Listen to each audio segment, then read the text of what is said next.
Hebreerbrevet kapitel 9. Halgedømur hins gamla sottmala, og offer hansara, og ofullkommen mynd av hinne fullkomna bøt, vi offer deg av Kristusar. Vurst hei nu òsni hin fyrre sottmalen, fyrirskibaner søgnar fyrir godstjenestene, og gjøreska halgedømsøgn. Tui tjalt var gjørst, hit fremra, og i tui var jøsastekjen, båre og søgnesbreiene. Hetta kallast hit høyleia. Men at han fyrir anna forhengje, var tjaltet som kallast hit allra høyligaste. Og i tui var røygelsesaltar av godle, og sottmala ørskjen som var kladd vid godle, öll som hon var. Og i henne var godlkrukka vid manna, stavur Arons som blå med heie, og sottmala talvornar. Iver henne var kerubbar dordarinnar, som skukka ho iver nøyestålen. Men heitan færa vid ikkje tala nu, kvart fyrir se.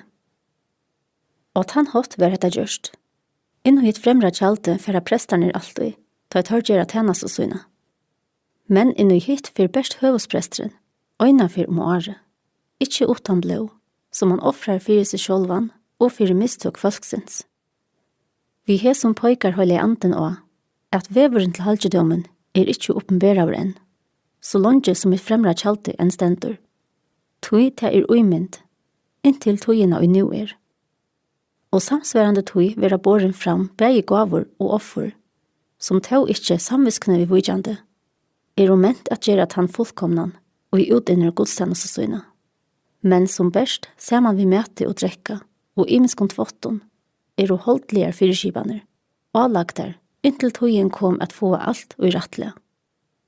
Men Kristus kom som høvesprestor, fyrir hinnom komande gauon, og han får jøknon hit større og fullkomnare tjalte, som ikkje gjørst vid hånden.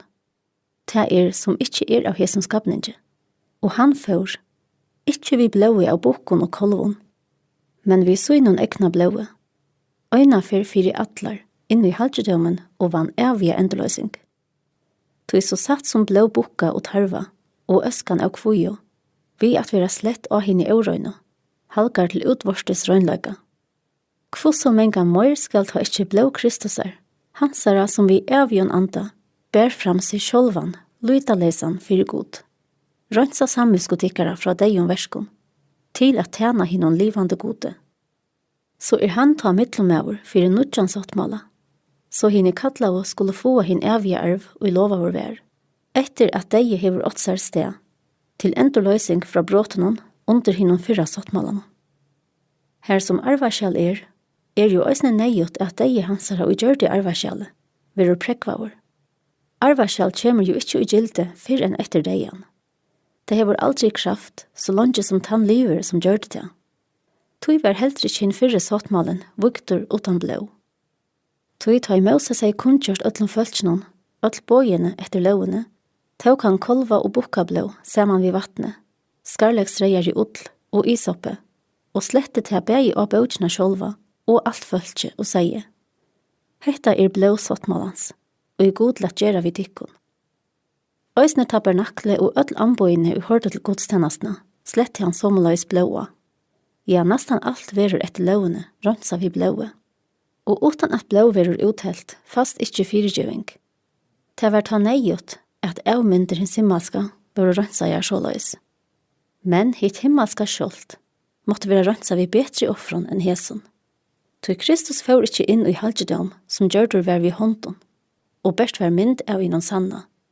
Nei, han får inn i sjolvan himmelen, fyrir nu at stoja fram fyrir årsjonggods, okkon til besta. Ikkje heldur fyrir at han skulle offra seg sjolvan mengar ferir. Altså høvespresteren år etter år, fyrir inn i halgedomen vi fremmandom blåe. Så måtte han haft lie ofta, fra at i heimren var grundaver. Men nu han vi enda togena, oppenbera vår øynafyr fyri atlar, til at teka bort syndena vi offre søgnon.